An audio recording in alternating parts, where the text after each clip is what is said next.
Assalamu alaikum students. Hope you are enjoying studying biology with me.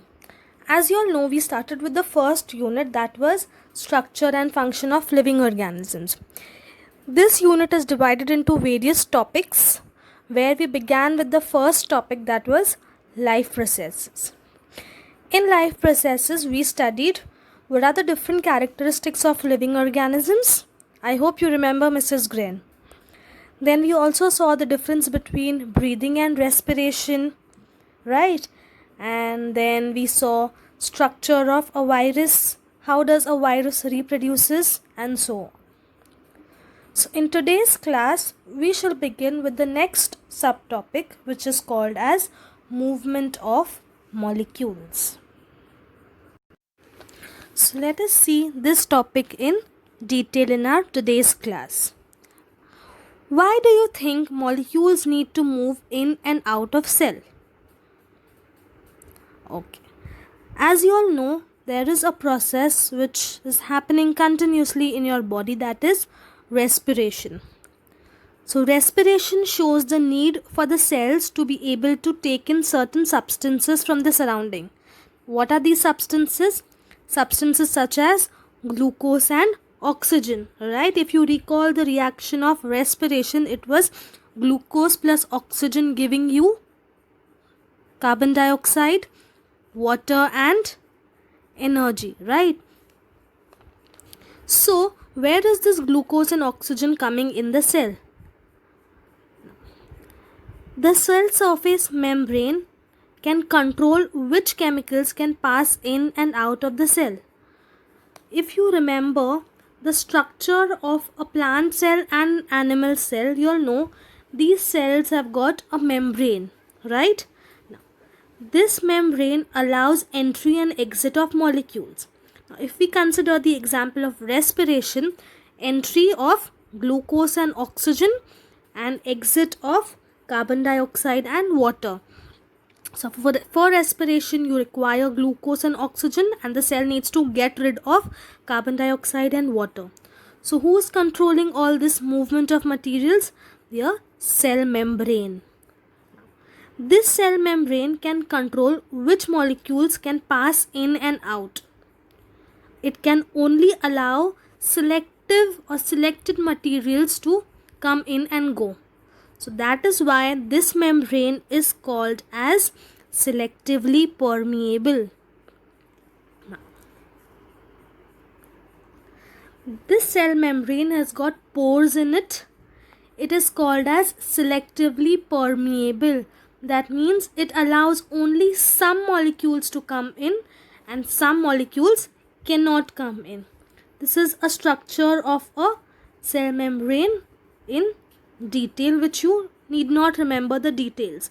You just need to remember the one involved in the movement of materials in and out of the cell is the cell membrane. This cell membrane have got pores in it, and this membrane is selectively permeable. Selectively, that means it is selective to take in only a few molecules. Everybody cannot enter, right? For example, the door of your house is the membrane. Now that door will only give permission for your friends, family to enter, right? Any stranger cannot enter. So that becomes selectively permeable. It is selecting few people. Similarly, the membrane is selectively permeable. So it is going to allow only some molecules to enter through it. Now, there are different ways that molecules can enter or they can move through the membrane. Let us see what are the three ways. So the first method or the first way is called as diffusion. The next one is active transport, and the last one is osmosis.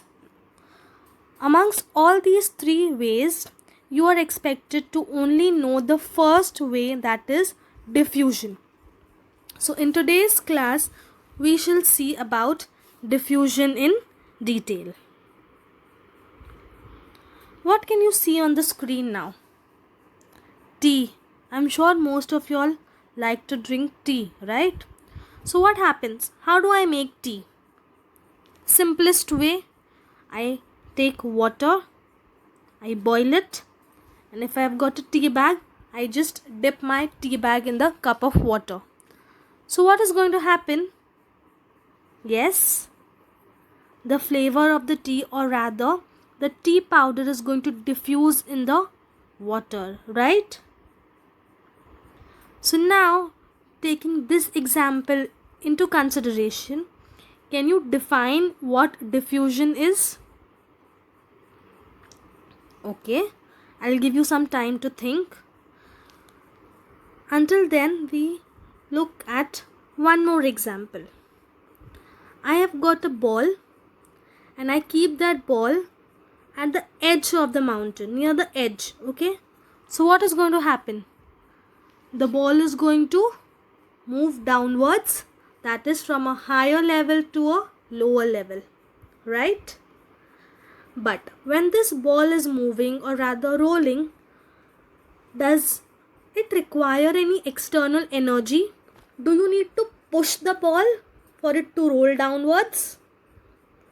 No, right? It is going to move automatically if you keep towards the edge. So from the highest point, it is going to roll to the lowest point. It is going to roll downwards. What if we do complete opposite? You need to push this ball from the lowest position or the lowest point to the highest point. If you keep it at the edge, will it go upwards? No, it is going to require external energy, right? You're going to push it, then it is going to move up. So you are putting, or rather you're using energy.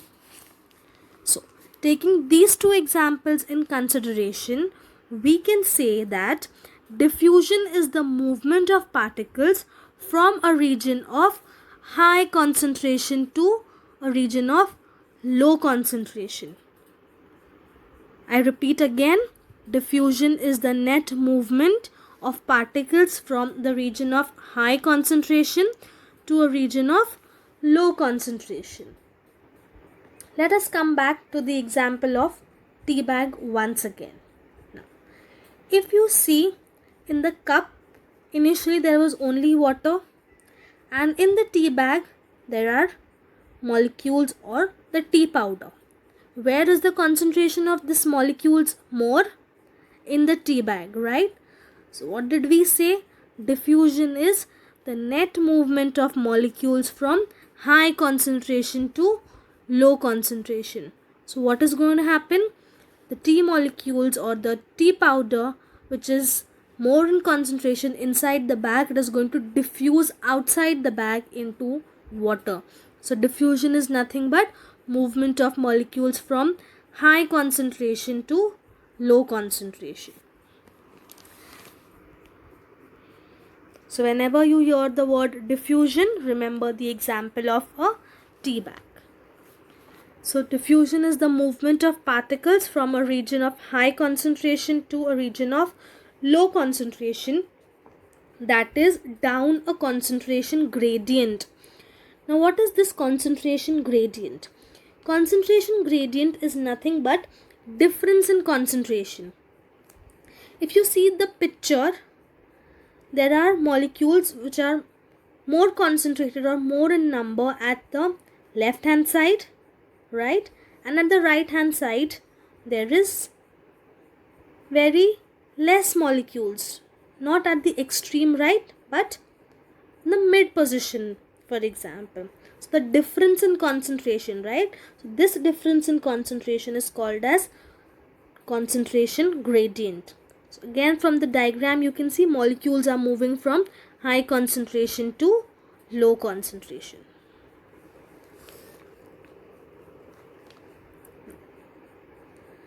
Another term that you need to remember is diffusion gradient. As I told you earlier that what was concentration gradient? The difference in concentration. If you look at this diagram, the molecules are densely packed to the left hand side and the molecules are very lightly packed or very less towards the right hand side. So what is going to happen? They tend to diffuse in the space towards the right hand side. This is called as diffusion gradient.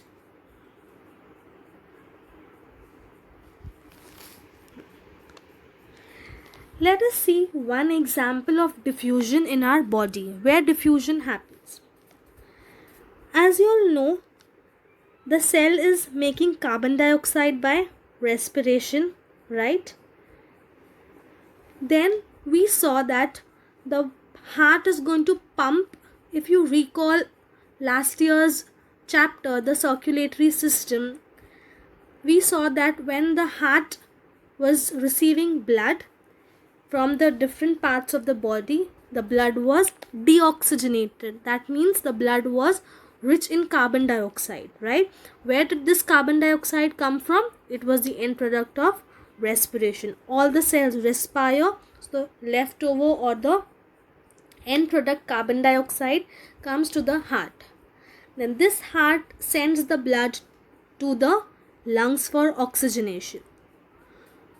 We saw that in the lungs there is a region which is called as alveoli, where gas exchange takes place. Look at the picture on the screen. You can see alveoli, which is surrounded by a capillary. Capillary is nothing but a blood vessel. So when the blood came in the capillary from the heart, it was deoxygenated. That means it was rich in carbon dioxide. If you see, there are so many CO2 molecules in the blood capillary and very less CO2 in the alveoli. So what is going to happen? Diffusion is going to take place. What is diffusion? Movement of molecules from high concentration to low concentration. So what is going to happen? All the outside carbon dioxide, where it is more in concentration, it is going to move inside from a higher concentration to a lower concentration. So all the carbon dioxide molecules are entering the alveoli, that is the lung. So now this blood is free of carbon dioxide and it requires oxygen. It needs to be oxygenated. So when you are breathing in, you take in air, you take in oxygen, right? This oxygen is going to travel down your trachea, then your bronchus, bronchioles, then it is going to come to the alveoli. I hope you remember. Then, now this blood capillary has got less concentration of oxygen and alveoli has got more concentration of oxygen. So again, diffusion from higher concentration to lower concentration. So all the oxygen molecules from the alveoli are going to come, or rather diffuse into the blood, right?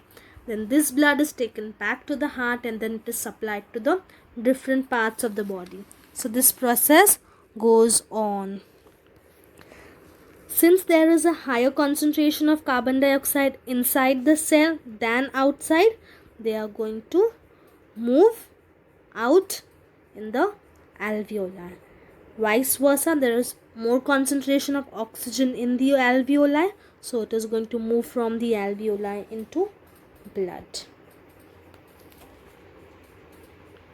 Now, there are different factors which are going to affect the rate of diffusion.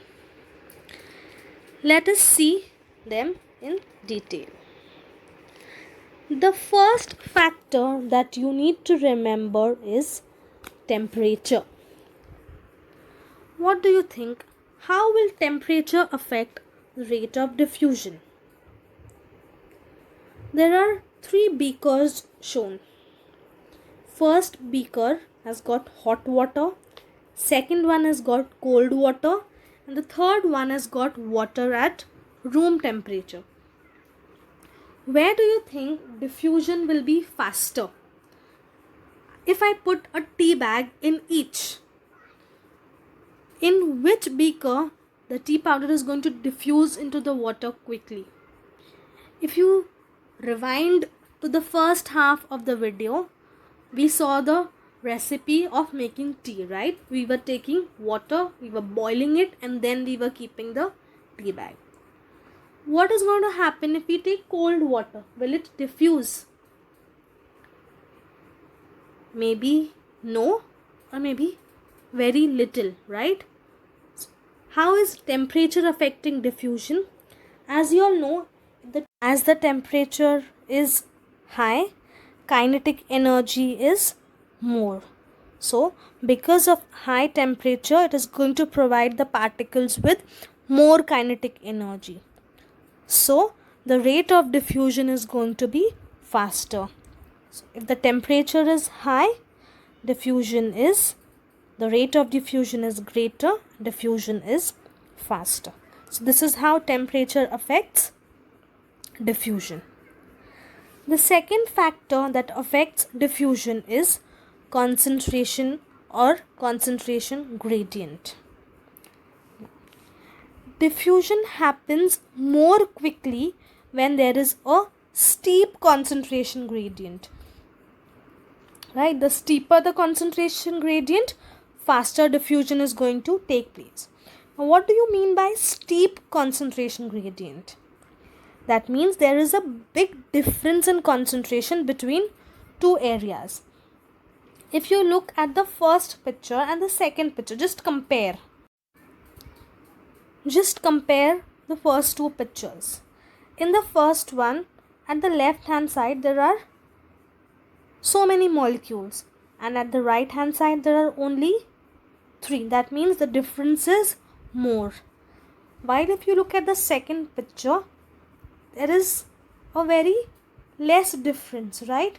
There are around, if for example 10 molecules at the left hand side, there are 5 molecules at the right hand side. So this difference is not so steep, right? You can keep the example of slide in mind. If it is steep, a student or a child will slide faster. But if you look at the second slide, it is going to take time for the child to come down, right? Similarly, if the concentration gradient is steep, diffusion is going to be faster. There need to be big difference. For example, there are 2 molecules, few molecules of oxygen, few molecules of carbon dioxide.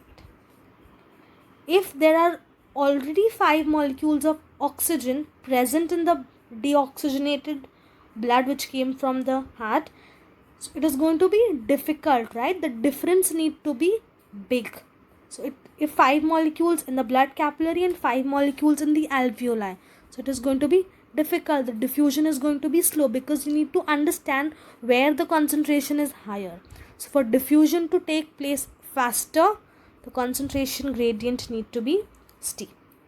So we saw 2 important factors which affect the rate of diffusion. The first one was temperature and the second one was concentration. How will temperature affect diffusion?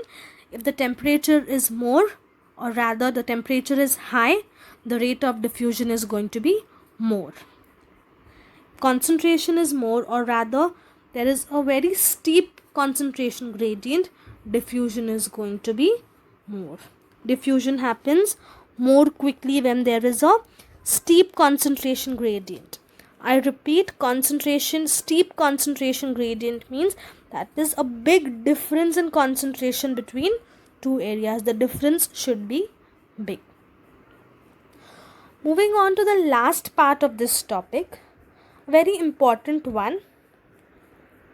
Your curriculum expects you to know to calculate and compare surface area to volume ratio.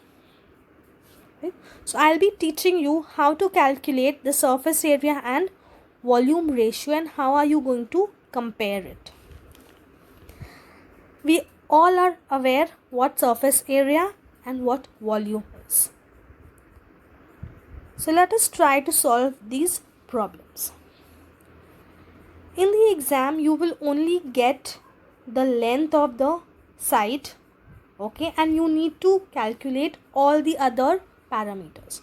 To calculate surface area to volume ratio, you first need to find out the surface area, volume, and then you're going to take out the ratio, right?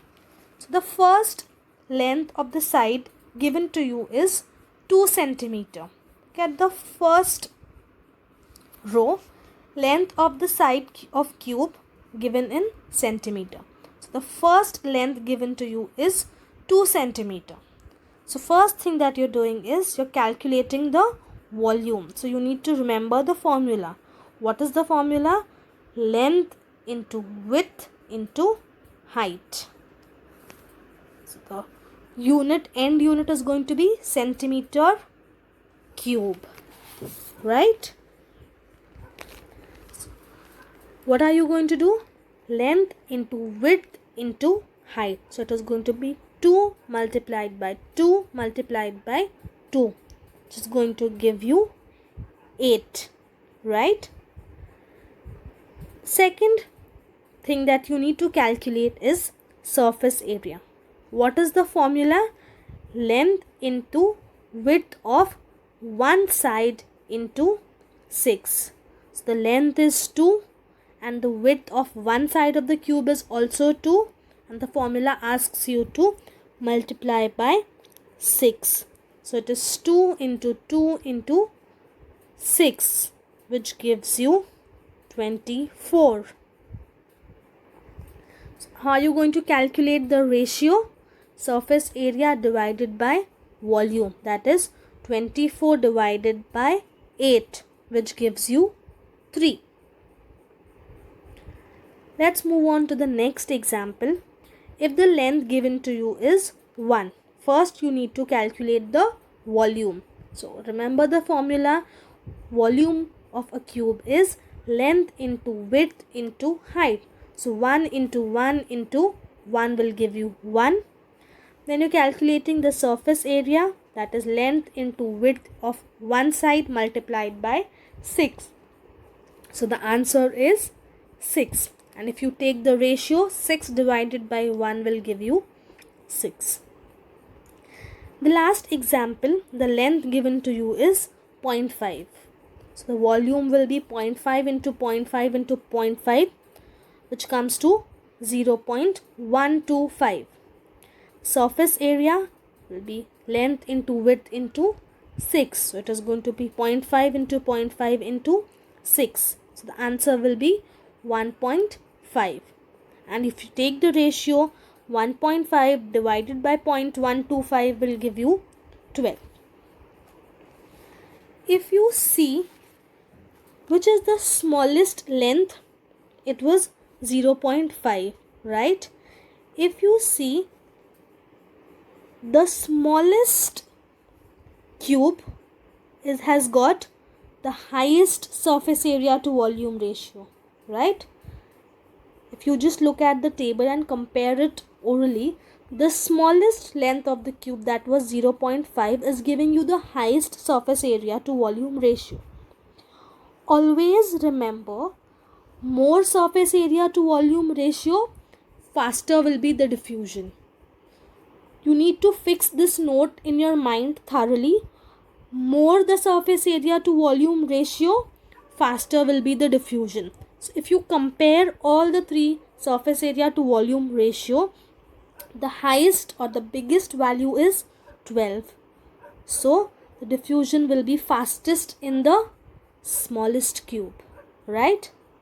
Then if you compare the remaining two, one has got surface area to volume ratio 3 and the next ratio is 6. So diffusion is going to be a little slower in the second one with length 1 centimeter, and it is going to be slowest in length 2 centimeter, the biggest cube. Amongst the three cubes, the first cube with 2 centimeter is the biggest cube.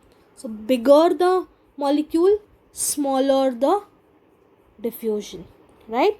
A small cell has a larger surface area to volume ratio than a large cell. So what are you going to remember? More surface area to volume ratio, faster is the diffusion. Let's quickly revise the table again. Length will be given to you and you need to find the surface area to volume ratio. In order to find surface area to volume ratio, you need to find surface area and volume individually. So you need to remember the formulae. What are the formulae to calculate volume? It is length into width into height, right? So you are multiplying it, you get the answer. For surface area, the formula is length into width of one side multiplied by 6. So you do the calculations, you get the answer. Then you take the ratio, surface area divided by volume, you get the answer. The note that you're going to keep in mind is, more the surface area to volume ratio jitna zyada, faster will be diffusion. So if you compare the three, surface area to volume ratio was the highest in the third cube, that was 0.5 centimeter. So diffusion is going to be the fastest in the third cube. So in this class we saw the topic movement of molecules in and out of the cell. So who's controlling this movement? The cell membrane. We saw that the cell membrane is selectively permeable. Then we saw the different ways of movement, that was diffusion, active transport and osmosis. For diffusion you need to remember two examples, tea bag and the ball moving from the edge of the mountain. It is rolling downwards. So it does not require energy. So as the molecules in diffusion are moving from high concentration to low concentration, will it require any external energy? No. So it is not using energy. Energy present in the body is in the form of ATP, right? So when diffusion is happening, ATP is not used. While when the ball is moving from downwards to upwards, you need to push it, you need to give some external energy. So when the molecules are moving in the opposite direction, that is low to high, then it is going to require energy, right? But in diffusion, will it require energy? No. So remember, tea bag and ball moving downwards. Movement from high concentration to low concentration and no energy is being used. Then we saw the different factors affecting diffusion. The first one was temperature. More temperature, the faster diffusion. And concentration gradient, the concentration gradient is steep, diffusion is going to be faster. Then we saw how to compare surface area to volume ratio and diffusion. More the surface area to volume ratio, faster is the diffusion. So that's all for today's class. I'll see you in the next one. Thank you so much.